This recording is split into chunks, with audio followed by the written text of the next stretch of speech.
Сәлеметсіздер ме балалар? Отырамыз. Жетінші сыныбы, бүгінгі Қазақстан тарих сабағында сіздерге жақсы көңіл күй, жақсы жағымды, жақсы жаңалықтарға толы сабақ өтеді деп ойлаймын. Үйге берілген тақырып бізге қандай еді? Аяулым. 3-14 параграф 18 ғасырдағы халық ауыз әдебиеті. Жақсы балалар, халық ауыз әдебиеті, халық ауыз әдебиеті үй тапсырмасы бойынша сендерден сұрақ менен жауап сізден деген әдіс бойынша сіздерге біраз сұрақтар қойылады экранға, сол сұрақтар бойынша жауап береміз. Түсінікті ма? Жалпы балалар халық ауыз әдебиетін қалай түсінеміз? Халық ауыз әдебиеті. Иә, тұрамыз, айта ғой. Халық ауыз әдебиеті ол ауыздан ауызға тараған. Біздің уақытымызға дейін келген әртүрлі шығармалар, жырлар, әртүрлі өлеңдер. Жақсы, тағы да келесі тағы да кім айтар толықтыруға болады? Иә, айта ғой Рамазан. Халық ауыз әдебиеті дегеніміз бір сөзді ауыз таралған уақытта біздің уақытқа жеткендей. Жақсы, бұл сендерге тақырып балалар қазақ әдебиетінде таныс, қазақ әдебиетінде халық ауыз әдебиетінің жырларын, ауыздан ауызға тараған, белгілі авторы жоқ деп айтамыз. Бұл біздің кәдімгідей 18 ғасырда таралған ең алғашқы біздің халық ауыз әдебиетінің әдеби би шешендердің, ақын шешендердің өлеңдерін, жырлармен танысқан болатынбыз. Сол кезеңдегі ақын жырауларымыз кімдер 18 ғасырда? Кімдер? Иә, айта ғой. Мұқар жырау, сонымен қатар оған тағы да Үмбетей Тілеуқұлұлы, Ақтамберді жырау тағы да. Тағы да Шалкиіз жырау. Бар ма? Жақсы, тағы басқа. Келесі сұрақ. Келесі балалар. Сіздер топқа бөліндіңіздер. Торсық тобы, сандық тобы, білезік тобы және зергер тобы. Әр топ басшысы сыныпта мына жерде Аяулым болады сандық тобында, торсық тобында Айзере болады, білезік тобында кім болады? Мерей болады, зергер тобында Дилара болады. Енді сіздердің алдарыңызда бағалау парағы жатыр. Осы бағалау парағына, осы топта қанша бала отыр, соның есімдерін жазып қоясыздар. Және қай бала қандай тапсырмаға қатысып отыр. Осыған естейсіздер, плюс минусын қойып отырасыздар. Түсінікті ме? Немесе 10 балдық жүйені біз білеміз сабақ барысында, осы балдық жүйенде қоюға болады. 5 балл, 6 балл қалай жауап береді, соған байланысты кім қанша ұпай санын көп жинайды, сабақ барысында жоғары балл алады. Түсінікті ме? Жақсы, бағалау парағымен таныстық. Түсінікті ме? Аттарды жазып қоямыз, кім қатысып отыр, жақсы. Түсінікті ме? Жақсы балалар, енді экранға қарайық. Бірінші сұрақ сіздерге. 18 ғасырдағы тарихи оқиғалар ақын жыраулар шығармаларында қалай көрініс тапты? Әр топқа, 4 топқа да беріліп отыр осы сұрақ. Түсінікті ме? 18 ғасырдағы тарихи оқиғалар ақын жыраулар шығармаларында қалай көрініс тапты? Жаңағын айттық қой. Ақын жырауларымыз қалай жырларды 18 ғасырда айта барамыз? Қазақ әдебиет тарихында 18 ғасырда ақындар мен жыршылар өте көп орын алды. Кімдер олар? Өлеңдерінде нені қалады олар? Қазақ халқының несін аңсаған? Өлеңдерінде олар бір сөзді өте жақсы түсіндіріп беріп айтқысы келеді. Әсіресе қандай? Тәуелсіздікті ма, қаһармандық, тағы да? Қаһармандық, тағы да Дилара? Мысалы, ақын жыраулардың біреу Ақтамберді болатын болса, ол кісі елді қаһармандыққа, елдің бірігуіне үндеу ретінде жасады. Жақсы, тағы да Ақтамберді жырау, тағы да не қалады, тағы да кімдер қатысты? Бұқар жыраумыз. Абылай ханның көмек кеңесшісі болған. Бұқар жырау, өте қандай жырау болды кісі? Өте білгір, бетке айтатын, тағы да қандай шығармаларында көрініс тапты ақын жыраулар, тарихи оқиғалар қалай жеткізді бізде? Тағы қатысамыз бәріміз қатысамыз. Қыздар, Айзере қандай шығармаларында өлең тапты? Тұрамыз. Жырау, ол өзінің өлеңдері өте көп, және ол көріпкелдік тәсілі болған. Дұрыс айтады, көріпкелділігімен. Адамдардың бетіне тіке айтатын, және оның қандай адам екенін білген болады. Жақсы. Бұл сұраққа қанағат қандай? Жақсы, өте жақсы. Келесі сұрақ. Неліктен Абылай хан өзінің ішкі сыртқы саясатында Бұқар жыраудың кеңесіне жүгінді дейді? Неліктен? Абылай хан бізде өткен 90-да соңғы тақырып болды. Ішкі сыртқы саясатын өттік. Қай елдермен байланысы? Неліктен Бұқар жырауға жүгінді? иә, Абылай ханға. Неліктен? Жауап береміз. Иә, айта ғой мәнсіп. Бұқар жыраудың Неліктен Абылай хан? өлеңдері, шығармалары елдің бойын несін рухын көтеріп қорғануға, жоғары қазақ жоңғар. Ол кезеңде Абылай жас еді, иә? Жастайынан өзі әке шешесінен айырылған жастайынан елдің жағдайын көріп өскен, иә? Сол кезеңдегі халықтың жағдайын, елдің жас болса да халықтың жаңағы ел ісіне араласып, өзінің көрегендігімен, ақылдылығымен, шешендігімен өсті жастайынан, иә? Қатты, мықты адам болып өсті бұл Абылай хан. Енді ол кеңесшісі Бұқар жырауға өзінен кеңес алу үшін не істеді? Сыртқы саясатында біраз кеңестерін алды. Сыртқы саясаты біздің көрші елдермен байланысымыз, түсінікті ме? Жақсы отырады. Келесі сұрақ. Музыкалық шығармалардың негізгі түрлері ән мен күй болды. Үйге берілген тақырыпта балалар сіздерге бірнеше жоспарда музыка, ақын жыраулар, әдеби жыраулар, тарихи деректер болды, айтыс өнері, күй өнері болды. Енді осы жерде сен қандай аспаптарды білесің дейді музыкалық өнерде? Қандай аспаптарды білесің? Бірнеше аспаптар бар ғой. Қандай аспап? Тұрамыз орнымыздан, иә? Домбыра, тағы да қобыз, жетіге, дұрыс айтады. Көп қой, иә? Састырнай, тағы да айта ғой. Әмина? Соның ішінде асатая. Иә. Шығарамыз осымызды. Асатая, шаң қобыз. Иә. Жақсы, музыка өнері, иә? Енді осы музыка өнерінің қанша түрі бар дейді балалар, иә? 20-дан астам түрі бар дейді, бұл жерде. Өйткені қазақтың өнері, қазақтың барлық ән күй, ойын жиындары мерекелік тойлармен басталатын. Әрдайым бізде осындай ән күймен жырға бөленген халық болғанбыз, иә, қазақ халқы. Сонымен қатар біздің жырауларымыз да Ақтанберді жырау, Бұқар жырау болсын, әрқашан өздерінің жаңағы біздің өлеңдерінде осы музыкалық аспаптар деседі, қолданды, иә? Жақсы. Келесі. Бүгінгі қоғамда дәстүрлі ғұрыптық әндердің орындалуы қаншалықты қажет деп ойлайсың? Бүгінгі қоғамда өз ойымызды жеткізейікші балалар. Қаншалықты қажет бүгінгі қоғамда? Бүгінгі қоғамда біз домбыра, мысалы, көп айтыла ма әлде? Жоқ, әлде эстрадалық әндер көп айтыла ма, мысалы? Бүгінгі кезеңде көп қой бізде, иә, салыстырмалы. Сәби айта ғой. Бүгінгі қоғамда біз домбыраны көп қолданамыз ба, мысалы? Бүгінгі таңда көбінесе ұлттық аспаптардың бірі домбыра болып саналады. Себебі ол домбыра аспабы жаңағы қазақтың ұлттық аспабы болып саналады. Жақсы. Домбырамен айтысқа шығады, иә, балалар? Тағы да күй орындайды, тағы да күй орындайды. Және де ол домбыра ежелден келе жатқан аспап болып саналады. Жақсы отырады. Жақсы. Келеді Рамазан.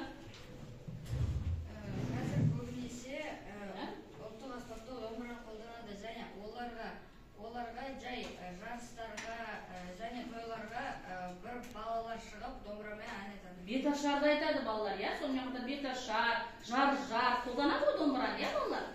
Домбыраның өте айта ғой. Менің ойымша біздің қоғамда қазіргі таңда дәстүрлі ғұрыптық әндер және де аспаптар өте маңызды. Себебі біз қазіргі кішкентай балаларға біздің ата әжелеріміз біз өзіміздің дәстүрімізді, ғұрпымызды білуіміз қажет. Сондықтан бұл менің ойымша маңызды. Жақсы балалар. Дәстүрлі әндерде бізде дәстүрлі әдет ғұрыптық әндерде біз бесік жырын жатқызамыз, тағы да не жатқызамыз? Сыңсу, тағы да жар, иә, той бастар жатқызамыз. Жақсы балалар. Келесі. Енді балалар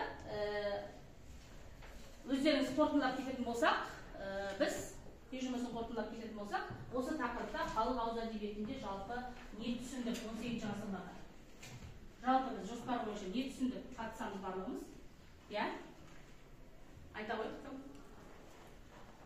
Айтамыз. Иә. Ежелгіде біздің халық ауыз әдебиетінде қандай аспаптар қолданғандарын, қазірге дейін қандай аспаптар жеткенін, қазіргі таңда қандай аспаптар көп қолданылатынын, және сонымен қатар тарихи деректер бар. Ауызша дерек және жазбаша дерек. Ауызша дерек жаңағы біздің халық ауыз әдебиетіндегі жырларымыз, жазбаша ол біздің қағазға түскен мынау кітап тарихи деректер, иә? Иә, жақсы. Тағы да бұл тақырып өте ауқымды ғой, балалар? Айтамыз, иә, Мирас, айтамыз. Халық ауыз әдебиетінде тағы не түсіндіңіз? Халық ауыз әдебиетінде ежелгі заманда бізде атақты қолбасшы болған Тілеп Асмантайұлы деген. Ол 10 жасында қолбас тарта бастаған. Жақсы. Жақсы. Тағы да кім айтады дейді? Тағы да айта қарамызың. Рамазан өте белсенді бүгін. Біз бүгінгі тақырыпта бұқар жырау өзінің күйлерінде барлық шындықты және шындықпен айтқанын білдік. Жақсы балалар. Жақсы балалар. Олай болса, үй жұмысын қорытындылайтын болсам, бүгінгі сабақта торсық тобы, білезік тобы, зергер тобы, мынау сандық тобы үй жұмыстарына берген сұрақтарға жауап бердік. Бірақ әлі де болса бізге кішкене халық ауыз әдебиетін толық оқу керек. Жеткілікті оқуымыз керек. Себебі 18 ғасырда халық ауыз әдебиеті өте құнды, ұлттық құндылығымызды зерттейтін, ұлттық құндылыққа бай. Оның ішіне музыкалық аспаптарды айтамыз, оның ішіне ән күйімізді айтамыз, айтыс өнері, музыка өнері. Сол кезеңдегі біз барлық құндылықтарды білуіміз керек. Сонымен қатар бұл тақырып бізде осы 2-ші тоқсанда басталған тақырып бізде осы мәдениет қой. Қазақтың материалдық мәдениетіне, ұлттық құндылықтарына үлкен жоғары баға береміз. Олай болса, балалар, сендер дәптерлеріңді ашыңдар, бүгінгі күнде жазамыз. Тақтада не көреміз, балалар? Тақтада біз не көреміз? Киіз үй. Киіз үй, тағы да. Киіз үйдің ішіндегі орналасқан, сандық, кереге, уы, біздің басқұр тағы да. Сосын әдемі текеметтер, алашалар, содан кейін біздің мынау халық ауыз әдебиетіндегі, бесікке салу баланы, тағы да. Біраз суреттер бейнеленген. Осының барлығы бала ой толғау ретінде сіздер жаңа сабақ бізде 18 ғасырда қазақтардың материалдық мәдениеті және сонымен қатар зерттеу сұрағымыз қазақтың ұлттық қолданбалы өнерінің бірегейлігі неде? Осы сұраққа, осы бүгінгі сабақта біз мақсатымызға жетуіміз керек. Жақсы балалар, бүгінгі сабақты дәптерімізді күнді жазып қояйық. 7-ші қараша сабақтың тақырыбы 18 ғасырдағы қазақтардың материалдық мәдениеті.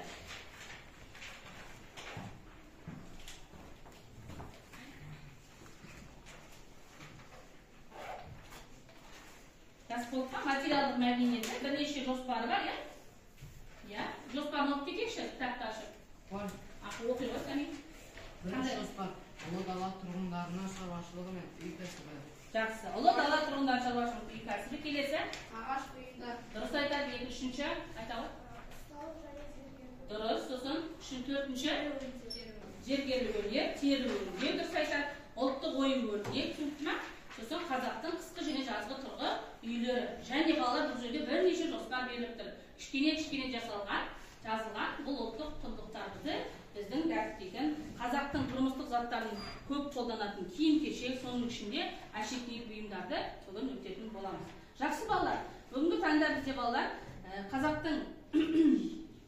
қазақтың қолданбалы өнері, сонымен қатар тұрмысқа қажетті жиһаз заттар, көздерін көріп тұрғанда экранда тұрмысқа қажетті біздің заттарымыз тұр, сандық, алаша, көрпе, қазақтың ұлттық несін білдіреді? Нақыштағы несін білдіреді? Ұлттығымызды және біздің дәстүрімізді, салт дәстүрімізді білдіреді соның ішінде. Жақсы. Сонымен қатар негізінен біздің үй жиһаздарымыз, сәндік жиһаздарымыз, зергерлеріміз біздің ою өрнекпен әдемі әшекейленген. Сонымен қатар біз биыл оқу жылында біртұтас тәрбие бағдарламасын өтіп жатырмыз, білесіздер. Біртұтас тәрбие бағдарламасы қазіргі білім беру жүйесінде бізде тек оқушылармен әлеуметтік, адамгершілік құндылықтарды тәрбиелеуді мақсат етеді. Сонымен қатар бізде осы қараша айы қандай ай болатын балалар? Әдептілік және адамгершілік, бізде осы адалдық айы болатын. Осы бағытта бізде көбінесе осы біртұтас тәрбие бағдарламасы біздің бүгінгі ұлттық нақыштағы, ұлттық қазақтың материалдық мәдениеті, қазақтың ұлттық қолданбалы өнеріне тұспа-тұс келіп отыр. Яғни біздің қазақтар қандай ата-бабаларымыз тәрбиелеуде 3 сөзді ғана үйреткен екен. Түсініп ме? Ол ұят болады дейді, обал болады дейді, және сауап болады дейді. Осы 3 сөзде көп астарында мәдениетте, бізде тәрбиеде болсын, оқушыға кең мағына беретін үлкен ой жатыр. Сондықтан бұл сөздер ұлттық тәрбиенің қазақтың басты қағидаларын білдіре отырып, өзіміздің бүгінгі күнге дейін өзек тақырыпта ұлттық құндылығымызды жоймағандығымызды көрсетеді. Ұрпағымыз тек ұяты мен тектілік үшін осы сөздерді ұғынып, күнделікті өмірде байланыста білуіміз қажет. Жақсы балалар, бүгінгі сабақта біз сіздер бірнеше тақырыптарды жоспарларды қарастырамыз. Оның ішінде өздерің жаңа айтып кеттіңдер, ұлы дала тұрғындарының шаруашылығы, оның ішінде ағаш бұйымдар, оның ішінде ұсталық өнер, зергерлік өнерлер. Түсінді ма? Енді сіздерге мен қазір келесі. Енді мақсатымыз бүгінгі сабақта білесіздер, қолданбалы өнердің жетістіктерін бағалау. Міне өздеріңіз көз алдарыңызда тұрғандай, қазақтың ұлттық нақыштағы ұлттық құндылығымызды бағалау. Оның ішінде қолданбалы өнердің жетістіктерін бағалаймыз. Жақсы. Енді жаңағы рухани байлығымыз, біртұтас тәрбие бағдарламасы жөнінде айтып жаттым ғой. Осы біздің игілігіміз, ұлттық құндылығымыз рухани мәдени мұра, ата-баба дәстүрі, ел мен жер, қасиет пен құрмет, игілік көзі, адам өмірінің қажеттілігіне жететін құндылықтар. Осы құндылықтар сақталады балалар қазіргі кезде? Айтайық өз ойымыз. Сақталады ма? Сақталады, яғни адам өзінің бойына құндылықты естеу керек, сіңіре білу керек. Біздің күнделікті сабақта, күнделікті қоғамдық өмірде жүрсек те кездесіп жатады. Жақсы, енді балалар біз қазір видеоға назар аударайық.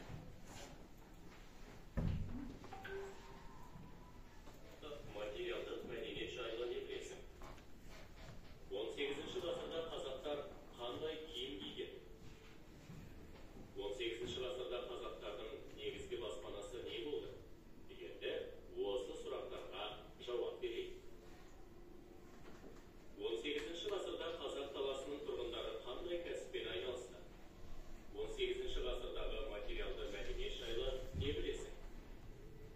Қазақтар күнделікті тұрмысқа қажеттінің барлығын өздері жасаған.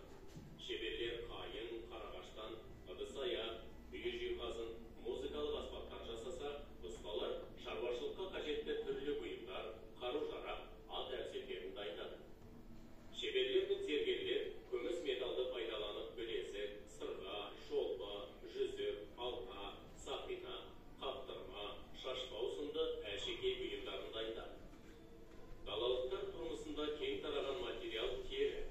Теріден киім-кешек, тон, әшік және жылқы мен түйе терісінен саба, торсық, тісе, ат әрсектерін дайындаған. Киіз басу, кілем тоқу қазақ халқының арасында кең таралған өнер. Киізден сырт киім байпақ тіккен. Киіз басумен тек әйелдер айналысқан. Киіз басу ісі маусымдық сипатта той қырқудан басталады. Алдымен жүн жасалатын бұйымдарға ыңғайланып, ақ, қара түстерге бөлініп жиналады да, оны ешкі терісіне жасалған тулапқа салып сабайды. Одан әрі шабақтап, тулап, білектеу, қарпу арқылы өңделеді. 18-ші ғасырдағы материалдық мәдениет жайлы не білесің? Этнограф Александр Гейнс қазақтардың материалдық мәдениеті жайлы қазақтар қой жүнінен жасалған киізден бөлек ішік те киеді. Оларды түрлі түске бояп, ұзын маталар тоқиды. Мұндай тоқымаларды кілем орнына кейде күймелі арбаның, жолым үйдің қоршауын даярлауға және онда шымылдық құруға қолданды деп жазған. Қазақ халқы ою-өрнекке ерекше мән берген. Тұрмысқа қажетті заттар мен бұйымдарға, ыдыс-аяқтарға, киімдер мен бас киімдерге, әшекей бұйымдарға сан алуан ою-өрнектерді салып, әлемі безендірген. Себебі қазақтардың түсінігінде ою-өрнек байлық пен молшылықты, еркіндік пен дербестікті білдірген. Кең таралған ою түрі қошқар мүйіз деп аталған. Далалықтар тұрмыстық заттар мен бұйымдарды ою-өрнек түрлерін салып жасады. 18-ші ғасырда қазақтар қандай киім киген? Қазақ халқының ұлттық киімдері этникалық, экономикалық және климаттық жағдайларға ескеріп тігілген. Далалықтарда әшкі ыстық. Звоните срочно подругам, распродажа идет. Распродажа 11 сразу. Біркиер, сәндік, салтанат, ғұрып киімдері де болған. Біркиер киімдер қымбат маталардан әшек. Жақсы балалар,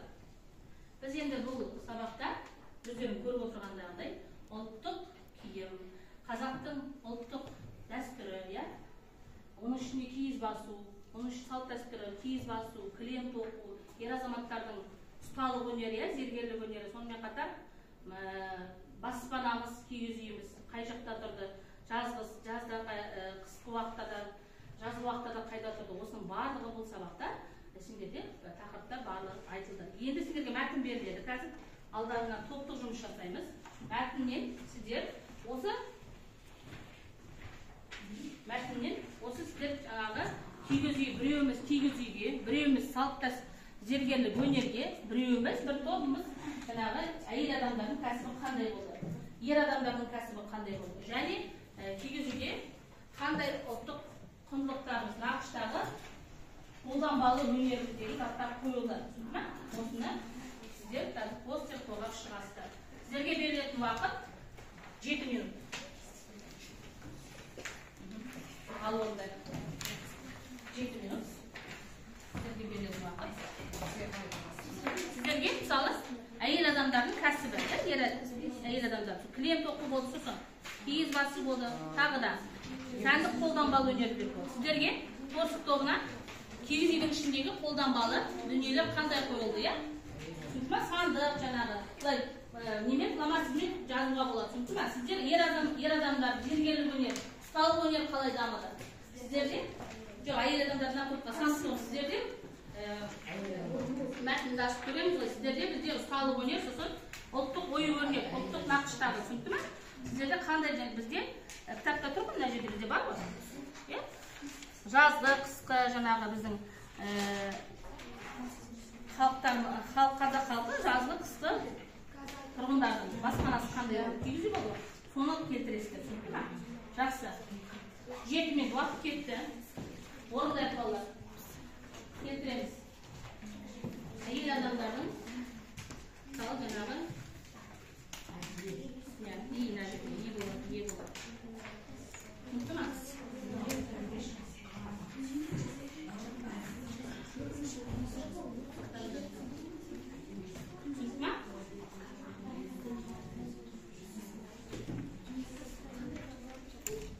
Мына жерде сіздер келтіріледі, мысалы қайсысын келтіреді? Қолданбалы өнер дегеніміз не? Осы сұраққа қандай қолданбалы өнер туындыларын көріп тұрсыздар? Бүгінгі сабақта осылай біз сабаққа мақсатқа қалай жетеміз? Тақырыбымызды ашуға да болады. Түсінді ме осылай? Иә, тездетейік. Ер азаматтар не істеді? Ер тұрман жаңағы ағаш ұсталық өнері дамыды ғой. Иә? Осыдан да қарамау болады. Мәтінден. Ер азаматтар ұсталық өнерлер болады. Тез кластермен көрсете салында тез. Сымылдаймыз уақытта болады.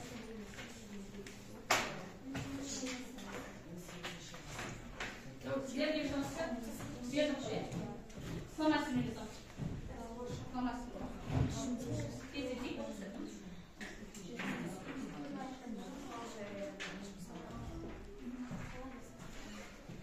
Тездетейік.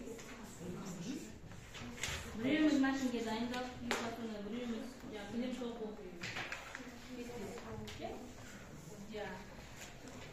Жоқ, тақтаған жоқ. Нені? Иә, олар жоқ жанына бар. Тездетейік. Балық қаңқасын кетіруге де болады, тағы да. Иә.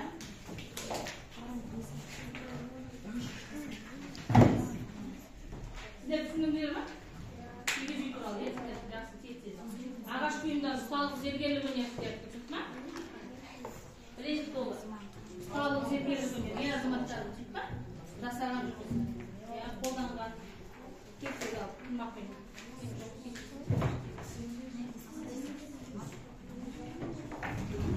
Тез-тез.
Жақсы болды. Уақыт аяқталды балалар. Бірінші топ бізде сандық тобы, иә? Екінші топ торсық тобы, білезік тобы, зергер тобы. Аяқтаған топтар шығып құрауға болады. Жақсы шабы. Қаншалықты білесіз? Так, шумен кетеміз. Келе ғой, қағымда келе ғой. Қағымда келе ғой. Иә, келе ғой. Төртеуінде шуға болады, келе ғой. Мәсір кел. Шығамыз. Қосымша айтамыз. Сен шығасыздар. Сіздерге бұлай қырасыз. Сіздерге түскен тастырма. Айтамыз. Қалған топтар тыңдаймыз. Біліп жатса, қолдап айтуға болады. Бізге берілген тақырып әйел адамдардың кәсіптері. Әйел адамдардың кәсіптері ол өте көп. Солардың бірі зергерлік өнер, тері өңдеу, киіз басу, кілем тоқу. Бізде зергерлік өнерде көптеген әшекей бұйымдар жатады. Оларды ұста деп айтқан, сонымен қатар тері өңдеу дегеніміз. Тері өңдеу дегеніміз 18 ғасырдың даласынан бері келіп жатқан ең материалдарының бірі тері деп аталады. Тері өңдеудің технологиясы 1-2 күнге жетуі мүмкін. Және де ол тері өңдеу үшін ең бірінші оны етін және майын сыдырлап алып қояды. Және де оны бір күнге кетіп қойған. Одан кейін оны шағынан ашқан сүт немесе айранмен ашқан. Одан кейін оны кептіріп және де киім тоқи берген. Киіз басу ол қазақ халқында өте көп таралған болатын. Оның технологиясын адамдар меңгерген. Киіз басылған кезде бір адам ғана қолдан келмейді, ол жерде көп деген әйел адамдар жұмыс жасайды. Сосын ол киіз басуда неше түрлі заттар үлкен болады. Жақсы. Шығарамыз аузымыздан, қараймыз беғай. Кілем тоқу. Ол да әйел адамдардың кәсіптерінің бір түрі, жақсы. Кілем тоқу екіге бөлінеді. Үтті және тікті. Тықыр. Жақсы балдар, тағы да? Екі бөлінеді. Жақсы, өте жақсы балдар. Жауаптарыңызға. Жақсы, рахмет. Келесі топ, сандық тобы. Сандық тобы Келесі тобы рахмет. Келесі топ қай топ бітті? Синтетик, ал шыға берейік, торсық тобы. Білезік тобы, иә? Сіздер ме? Зергер тобы. Ал білезік тобы шыға берейік. Балалар шыға береміз, уақытқа ғана қараймыз, кішкене. Синтетик, иә? Синтетик.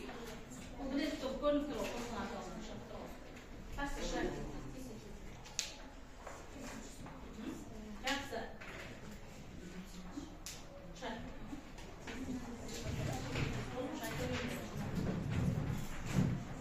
Жақсы. Жоғары қарай. Шығамыз бәрі. Енді қоспай беріңіз. Ұстап айта беріңіз. Ұстап айта беріңіз. Қызынан тұрам. Айта берейік. Ал. Тыныш. Ер азаматтардың жасаған жұмысын алысыздар. Жасаған жұмысы. Иә. Ер адамдарымыз, не? Жақсы. Жылқы және түйе терісінен керекті торсық және де тағы да басқа керек жарақтар жасаған. Олар шаруашылыққа қажетті қару-жарақтар, бұйымдар, әбзелдері, ат-әбзелдері, ер-тоқым тағы жасаған. Қамшы жасау ер азаматтардың жұмысы деп есептелінеді. Дұрыс айтасың. Күміс металдардан әртүрлі әшекей бұйымдар дайындаған. Жақсы. Тағы да? Тері өңдеу далалықтар тұрмысында аса кең таралған материалдардың бірі тері езі. Жақсы. Тері өңдеу, жақсы. Онымен көбінесе ер азаматтарымыз айналысады, өте жақсы. Сонымен сіздер ер азаматтардың жасаған жұмысы. Ағаш ұсталық өнер бар тағы да балалар. Ұстаханалар не істейді?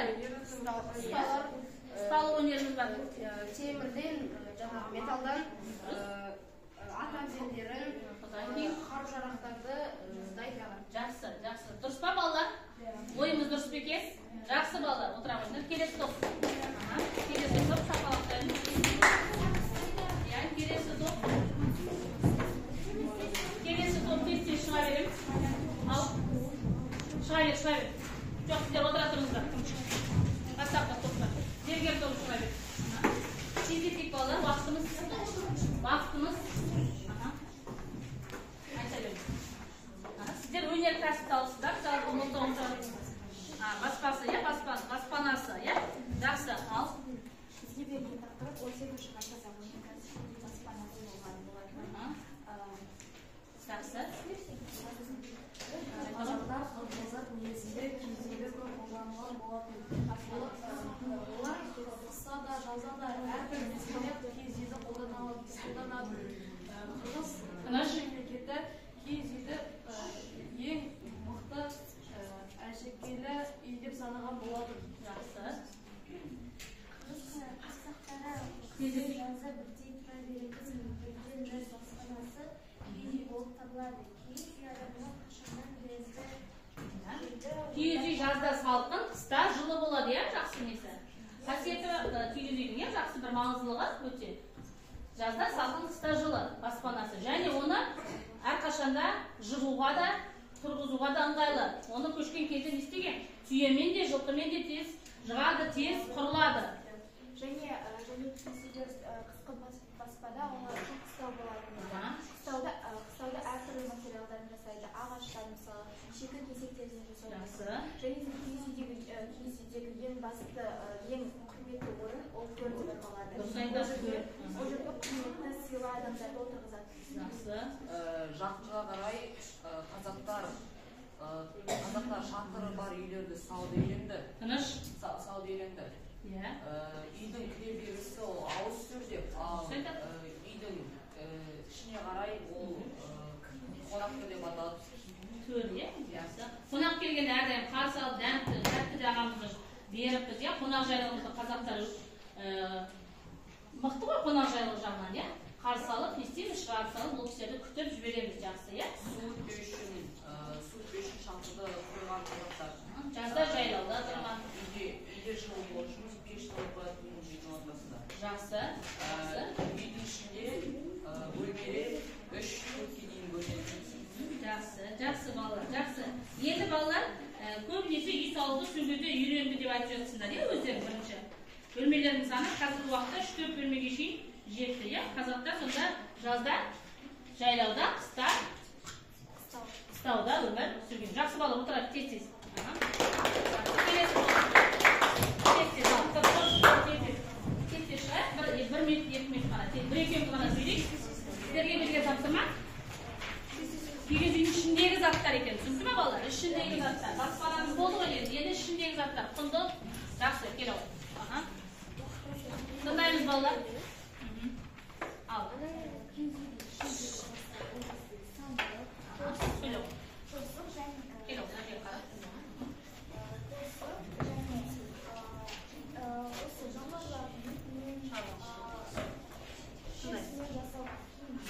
Жақсы, тыныш. Тыңдаймыз топтар. Дұрыс айтады, дөңгелек. Жақсы, келесі. Рамазан. Тас қабаттан киіз жатқан қазақ үйінде ертеде ата-бабаларымыз қыста да қыстап Мал баққан көшпелі халықтардың қысы жазы отыратын баспанасы ол кісі киіз үй болды. Және сол кездегі қазақтардың киімдері климатқа байланысты және дәстүрлі киімдері болған. Жақсы. Және киіз үй көшіп қонуға өте ыңғайлы болған, ол тез жинастырылған. Жаңа ғана айтты ғой. Жақсы, оның ішіндегі. Жақсы, өте жақсы балалар, отырайық. Жақсы балалар, енді бұл жаңа сіздерге бұл тапсырма топ бойынша, сіздерге практикалық әдіс бойынша берілді. Яғни сіздерге мен тапсырма тараттым, я. Соның ішінде сіздер мәтін бойынша, жаңа сабақ бойынша мәтіннен ала отырып, әр жоспарды талдадыңыздар, я. Мақсатымызға жеттік пе балалар? Сонда біз 18 ғасырдағы материалдық мәдениет бойынша әр жоспарларды түгел жіктеп қарап шықтық. Яғни кілем тоқу әйел азаматтардың кәсібі, ер азаматтардың кәсібі, соның ішінде баспанамыз, оның ішінде киіз үйдің ішіндегі құрал жабдықтармен таныстыңыздар. Жақсы, әрі қарай кеттік. Жақсы, енді сіздерге мынандай сұрақ. Сиқырлы конверт, яғни мал терісінен бірінші. Мал терісінен қандай бұйымдар даярлаған? Так, келесі. Ал Сәмин, айта ғой. Мал терісінен көбінесе киімдер тоқылған. Ол киімдер қысқаша. Ол киімдер қандай? Айтылмаған жаңағы. Мезгіліне қарай. Мысалы қыс болса қалыңдау. Он ішік, жақсы отыра тұр. Кім? Мерей? Сол теріден белдік, аяқ киім, жақсы, үйдің жиһаздарын жақсы отыра ғой. Амина? Соның ішінде және торсық. Дұрыс айтады. Торсық бүгінгі топ бар ғой бізде, торсық тобы өздері, я? Және әртүрлі ою.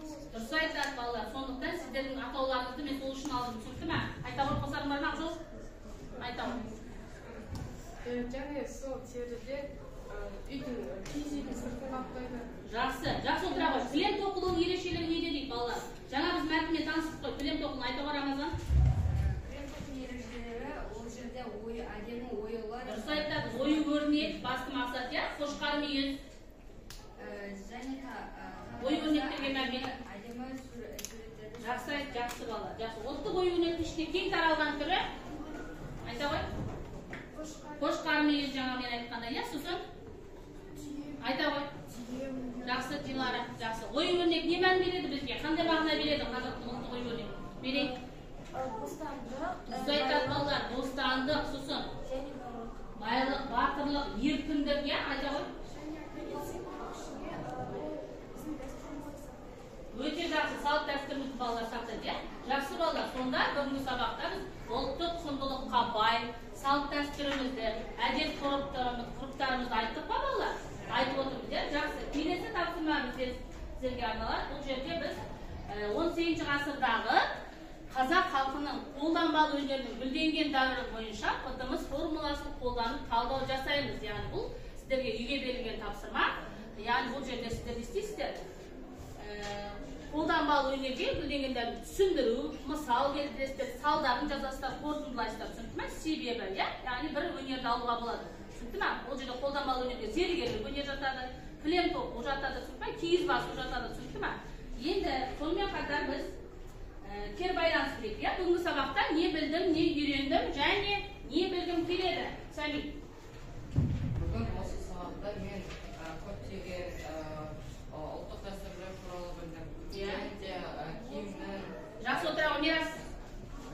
Мен осы сабақта қазақ дәстүрін көп білдім. Жақсы, дәстүрлерін жақсы келесі. Айтамыз саған. Шығарамыз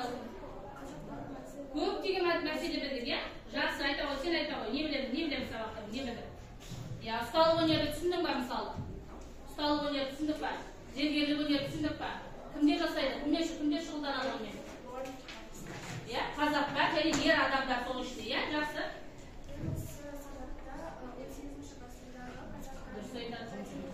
Материалдық мәдениет, иә, соның ішінде біз қолданбалы өнердің бірегейлігі, иә, айта ғой. Осы сабақта мен өзім ата-бабамның 18 ғасырда қазақтардың өнерін, мәдениетін, салт-дәстүрін Жақсы, жақсы балалар, жақсы. Тағы да кімнің айтары бар? Айта ғой. Адамдар, ерлер қандай өнермен және Жақсы отырамыз, иә? Ер азаматтар, жақсы балалар, бері қарай. Енді сіздердің алдарыңызда жаңағы топ бағалау парағы бар, иә? Осы бағалау парағына топ басшысы қазір әр баланың қанша балл алғандығын, қанша пайызда жауап бергендігін сіздерге бағалап шығады. Түсінді ме? Бүгінгі сабақ қызықты болды ма балалар? Көңіл-күйіңіз қалай болды? Түсіндік па? Түсінбеген сұрақтарыңыз бар ма? Мақсатымызға жеттік пе? Жеттік. Иә? Қандай сұрақтар қиыншылық тудырды? Сұрақтарыңызға толық жеттік па? Қолданбалы өнер 18 ғасырдағы материалдық мәдениет және біздің оның алдына үйге берілген тақырып халық ауылда жетеді. Екеуінің байланысы өте бірдей болып отыр. Яғни бізде ұлттық құндылыққа жатады. Соның ішінде бір тас тәрбие бағдарламасында біз күнделікті істеп жатамыз салт дәстүрімізді, әдеттерімізді